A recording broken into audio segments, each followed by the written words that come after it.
नमस्कार मित्रों, मैं हूं योगेश चतुर्वेदी और आज का हमारा टॉपिक है वृत्ताकार धारावाही कुंडली के केंद्र पर चुंबकीय क्षेत्र। चुंबकीय क्षेत्र मतलब चुंबकीय क्षेत्र की तीव्रता। Magnetic field at the centre of A current carrying circular coil. Friends, आज ये आपसे क्या करवाना चाहते हैं, तो आप इस क्वेश्चन को समझिए। क्वेश्चन कहता है वृत्ताकार धारावाही कुंडली, सर्कुलर करंट कैरिंग कॉइल। मतलब आप एक ऐसी कॉइल, एक ऐसी कुंडली बनाएं जिसकी आकृति कैसी हो, वृत्ताकार, सर्कुलर। तो हमने O केंद्र और R त्रिज्या वाली ये वृत्ताकार कुंडली ली। फिर ये कहते हैं कि ये धारावाही होनी चाहिए, अर्थात इसमें करंट सप्लाई होनी चाहिए। तो ये हमने I धारा इसमें प्रवाहित कर दी है। अब धारा की डायरेक्शन आपके ऊपर है कि आप इस डायरेक्शन में भी ले सकते हैं और इस डायरेक्शन में भी। धारा की डायरेक्शन चेंज करने से इस डेरिवेशन में अंतर क्या आएगा? जो चुंबकीय क्षेत्र की दिशा अभी वर्तमान में इस डायरेक्शन से आएगी, उसके अपोजिट डायरेक्शन चेंज होगी बस। तो आपने जैसा कि यहाँ क्वेश्चन ने हमसे कहा वैसा का वैसा इस डायग्राम में बना लिया। हमने एक वृत्ताकार धारावाही कुंडली ली और इस कॉइल में कैपिटल I करंट सप्लाई कर दिया है।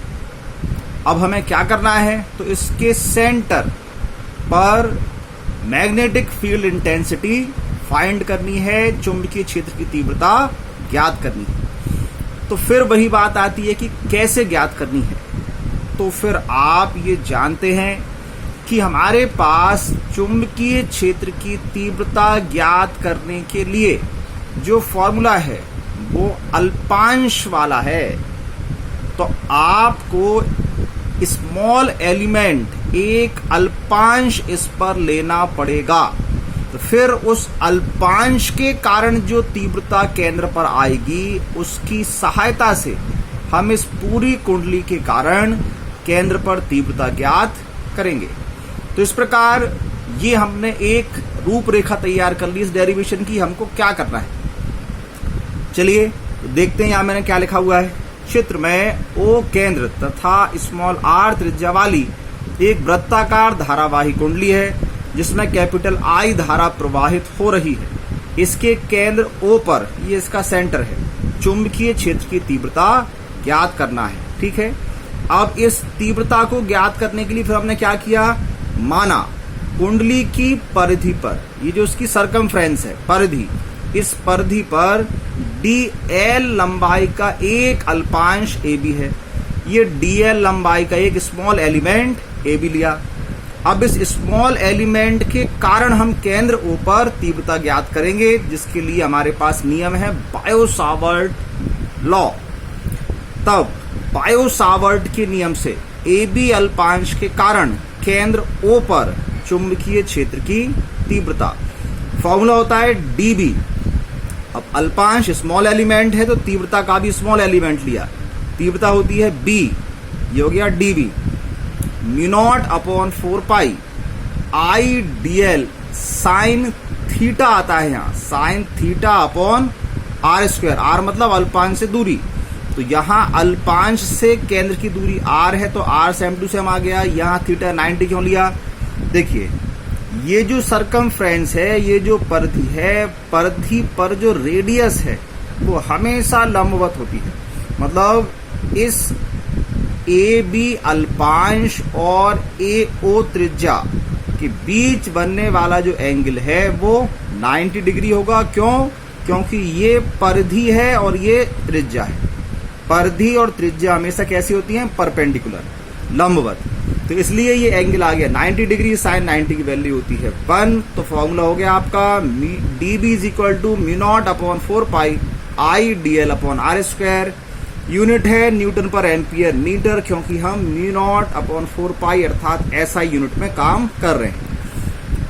अब इसकी डायरेक्शन कहाँ होगी? ये हमारी जो तीव्रता है वो एक वेक्टर क्वांटिटी है, सदिश राशि है। तो इसकी दिशा निकालने के लिए हमने दो नियम देखे थे, एक मैक्सवेल का स्क्रू नियम जिसमें हम सीधे तार के कारण तीव्रता निकालते थे, और दूसरा था दाहिने हाथ की हथेली का नियम। तो इसमें आप दाहिने हाथ की हथेली का नियम लगाएं तो अंगूठा जब आप रखेंगे इस धारा की दिशा में, उंगलियां इस बिंदु की ओर संकेत करेंगी, तो हथेली के तल के लंबवत दिशा होगी। तो इस पर जब हमने अपना इस प्रकार ये हाथ रख कर देखा, देखिए यदि ऐसे रखना चाहेंगे हम तो फिर अंगूठा हमारा ये अपोजिट चला जाएगा। तो अंगूठा धारा की दिशा में तभी आएगा जब ये ऐसा रखा है, और यदि हमने ऐसा रखा तो फिर हमारी हथेली कहाँ चली गई, नीचे की ओर। तो हथेली के तल के लंबवत, तो इसलिए फिर डायरेक्शन कहाँ होगी, लंबवत अंदर की ओर। तो इसकी दिशा कुंडली के तल के लंबवत अंदर की ओर होगी। अब ये तो हो गई इस डीएल लंबाई की कल्पांश के कारण। तो जैसा परिधि पर हमने एक अल्पांश माना, ऐसे इसकी परिधि पर हम कई सारे अल्पांश मान सकते हैं। तो हम क्यों ना पूरी कुंडली को ही डीएल डीएल डीएल लंबाई के ऐसे कई सारे अल्पांशों में बांट सकते हैं। तो यही हमने लिखा कि कुंडली को डीएल लंबाई के ऐसे अनेक अल्पांशों में बांटा जा सकता है। तब संपूर्ण कुंडली के कारण केंद्र पर चुंबकीय क्षेत्र की तीव्रता, तो यदि आप डीएल लंबाई के अल्पांश के कारण तीव्रता ज्ञात करेंगे तो वो ऐसी ही आएगी। और ऐसे DL DL DL DL DL DL ऐसे पूरी कुंडली हो गई है। तो क्या करो, जब इसका परिणामी निकालेंगे तो सारी तीव्रता की दिशा नीचे की ओर है। इसका मतलब समान डायरेक्शन के सदिशों का परिणामी जोड़कर निकाला जाता है। तो इसलिए जब हम टोटल कुंडली के कारण इस सेंटर ओ पर तीव्रता ज्ञात करेंगे तो फिर आप जितनी भी तीव्रता हैं उन सबको जोड़ देंगे। तो बी की वैल्यू क्या होगी, सिग्मा डीवी। सिग्मा या समेशन इसका मतलब होता है जोड़ना, योग। तो अब आपने डीबी की वैल्यू ये लिख लिए है, mu not upon 4 pi I D L upon R square. जो चीज कांस्टेंट है वो सब बाहर कर दी जाएगी। म्यू नॉट अपॉन 4 पाई ये तो कांस्टेंट है, आई कांस्टेंट, आर ये त्रिज्या कांस्टेंट। अब जो डीएल है इसको जुड़ना है, क्योंकि डीएल डीएल डीएल डीएल ये जोड़कर आप पूरी ये सरकमफ्रेंस परिधि प्राप्त कर लेंगे। तो सिग्मा डीएल, डीएल बाहर क्यों नहीं गया, क्योंकि डीएल ये DL DL DL DL DL ये जुड़ जाएगा और बाकी जो सब कॉमन था वो हमने बाहर निकाल दिया है। तो सिग्मा डीएल मतलब ऐसे छोटे छोटे जोड़कर बनाई गई पूरी परिधि। तो वृत्त की परिधि का फॉर्मूला 2 पाई आर, तो ये होगी हमारी वैल्यू 2 पाई आर। इस एक आर से एक आर कर दिए कैंसिल। तो mu not upon 4 pi 2 pi I upon R newton पर एम्पियर मीटर। डायरेक्शन कहाँ होगी, लंबवत अंदर की ओर। अब इसमें यदि हम कंडीशन लें कि अभी तो एक फेरा लिया है, मतलब अभी तो हमने केवल तार का ये एक फेरा एक घेरा लिया था। यदि ऐसे कई सारे फेरे होते तो वो हमने मान लिया, यदि कुंडली में फेरों की संख्या होती स्मॉल एन तो क्या होता, तो यहाँ एन का इनटू और हो जाता। तो mu not upon 4 pi 2 pi N I upon R. ठीक है फ्रेंड्स, अब ये एसआई यूनिट में हम निकाल रहे हैं। यदि आप सीजीएस में निकालना चाहेंगे तो म्यू नॉट अपॉन 4 पाई की वैल्यू आप 1 कर दीजिए, तो बी की वैल्यू जाएगी 2 pi N I upon are. यहाँ यूनिट क्या होगी, गॉस या ऑस्ट्रेट। अब इसमें कुछ इंपॉर्टेंट चीजें जो आपको और समझनी पड़ेंगी, वो क्या है, मैंने नोट डाल के लिखी है। यदि आपसे पूछे जाएं कि इस तीव्रता को बढ़ाने के उपाय बताइए क्या होगा, तो आप देख रहे हैं बी किस किस के प्रोपोर्शनल है और किस किस के इनवर्सली प्रोपोर्शनल है। तो आप देख रहे हो बी ये तो constant 2 pi constant N, B directly proportional किसके है, एन के। एन मतलब इसमें फेरों की संख्या, नंबर ऑफ टर्न्स। तो अगर एन की वैल्यू बढ़ा दी जाएगी तो बी की वैल्यू बढ़ जाएगी। तो आप जितनी ज्यादा तीव्रता चाहते हैं उतने ज्यादा फेरे लीजिए कुंडली में। तो B is proportional to N के कारण ये हम समझ गए कि एन की वैल्यू बढ़ाने से बी की वैल्यू बढ़ जाएगी। अब अगर एन को हम नहीं बढ़ा पा रहे हैं तो क्या करें, तो बी किसके प्रोपोर्शनल है, आई के। आप बहने वाली धारा की वैल्यू, धारा की प्रबलता बढ़ा दीजिए। यदि ऐसा भी नहीं कर पा रहे हैं तो एक तीसरा कारक भी हमारे पास, B is proportional to 1 upon R. 1 upon R मतलब R के इनवर्सली प्रोपोर्शनल है। तो R की वैल्यू यदि कम होगी तो B की वैल्यू बढ़ जाएगी। R क्या था, ये त्रिज्या, मतलब आप कुंडली को बढ़ाना लेकर कम त्रिज्या वाली छोटी कुंडली बनाएं तो जितना आकार छोटा होता जाएगा उतनी ही सेंटर पर तीव्रता बढ़ती जाएगी।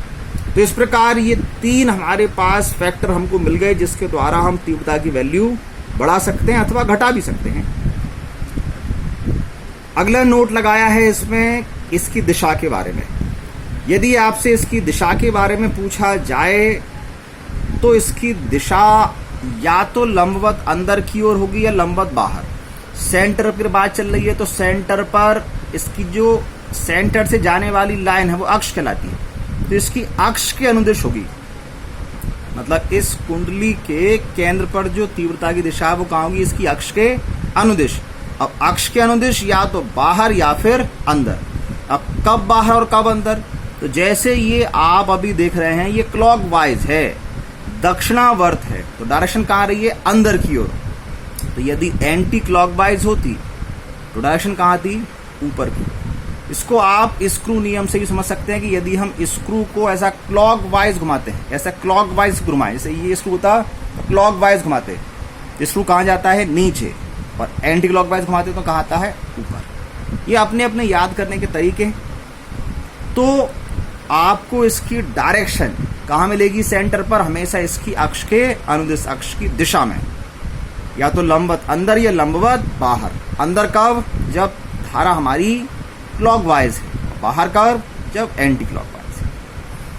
अब एक और बहुत इंपॉर्टेंट चीज मैं आपको इसके बारे में बता रहा हूं, देखिए वो क्या है।